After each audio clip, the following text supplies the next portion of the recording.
dit, la quinzaine de l'environnement a commencé le 5 juin et prendra fin le 18 juin.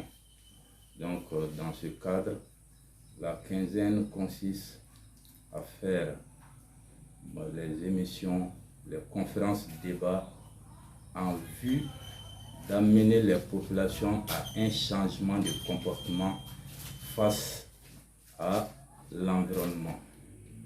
Aujourd'hui, nous traitons le thème les effets du changement climatique et l'amélioration du cadre de vie.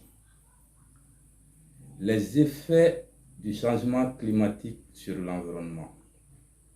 Il y a l'élévation de l'amplitude thermique, destruction du couvert végétal, la diminution de la superficie culturelle due à la dégradation des sols, la mauvaise répartition de la pluviométrie, le tarissement précoce des cours d'eau, le changement du calendrier agricole, donc les inondations dues à la fonte des glaciers, la sécheresse entraînant la famine. Donc, c'est ça les effets du changement climatique sur le monde aujourd'hui.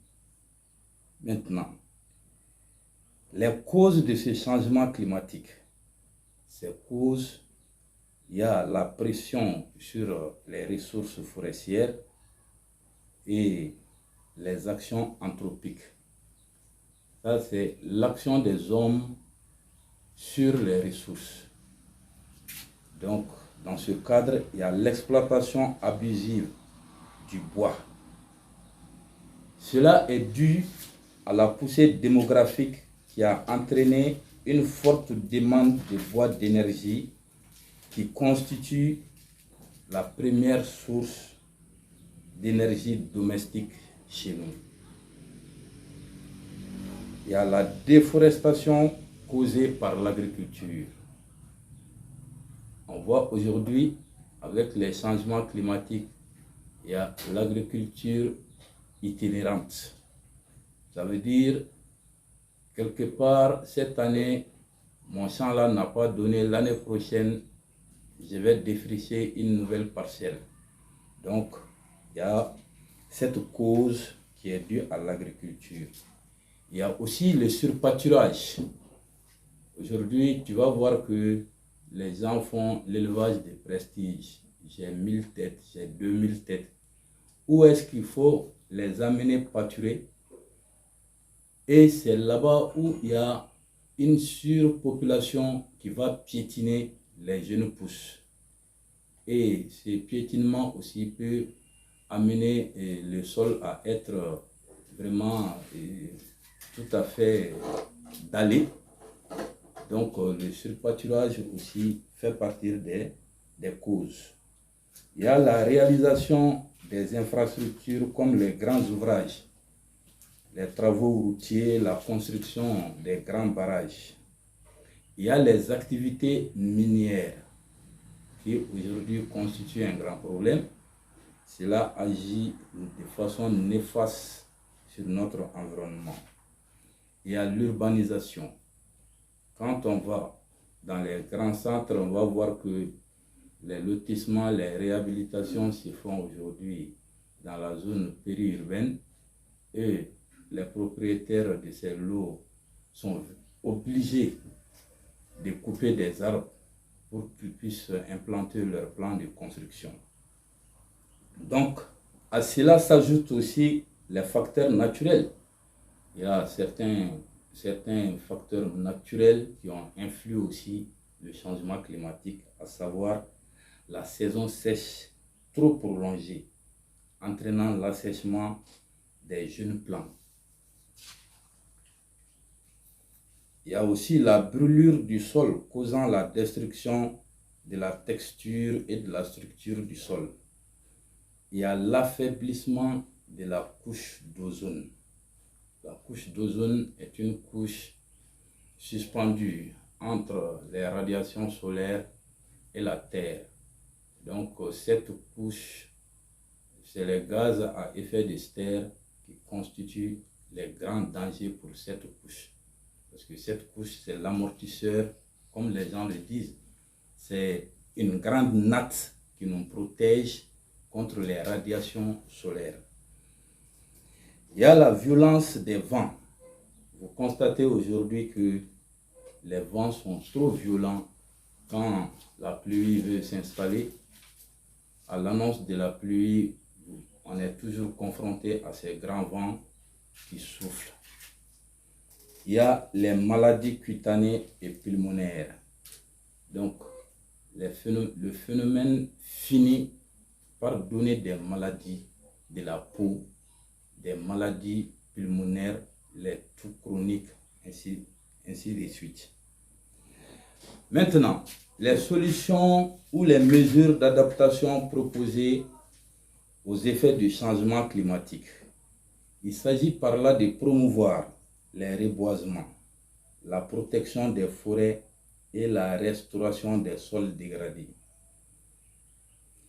C'est à savoir aujourd'hui que notre pays compte seulement 112 forêts classées et des pépinières de protection avec une superficie d'1 338 991 hectares. Ces forêts constituent un réservoir d'absorption des gaz nocifs, d'où l'instauration de la taxe carbone par l'ONU. Donc, la première mesure d'adaptation consiste vraiment à la restauration et à la promotion des reboisements. Il faut sensibiliser pour un changement de comportement. L'environnement ne peut pas aller sans les changements de comportement. À savoir, il faut que nous sachions et raison garder d'utiliser un peu le gaz butane en laissant un peu à côté le charbon du bois et le bois de chauffe.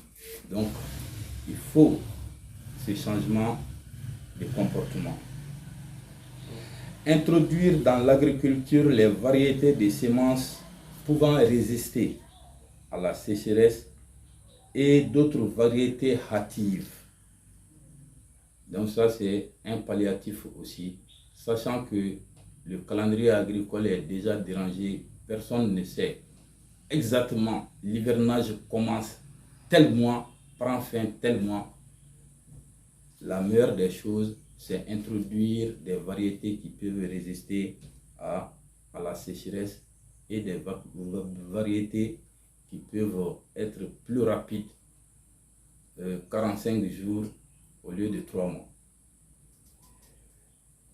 Exploiter l'énergie solaire. Donc, le matériel, il y a un certain nombre de matériels qu'on utilisait avec le bois ou du charbon. On peut faire la technologie pour les transformer. Utiliser le soleil ardent là pour faire marcher ces machines. Appliquer les mesures compensatoires des impacts des grands travaux. Donc les mesures compensatoires, c'est après les études d'impact environnemental. Il s'agit par là d'appliquer la compensation. Ce qu'ils ont détruit dans l'environnement, il faut restaurer les doubles. Intensifier l'élevage.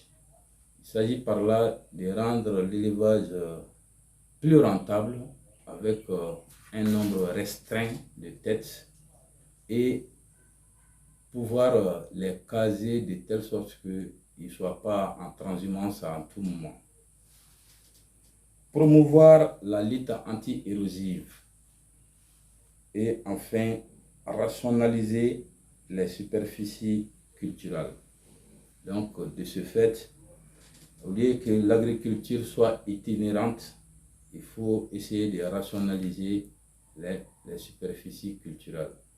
Donc c'est à ceci qu'on peut prétendre vraiment à s'adapter au changement climatique, parce que c'est un fait qui est arrivé, donc il faut s'adapter à ça. Je vous remercie.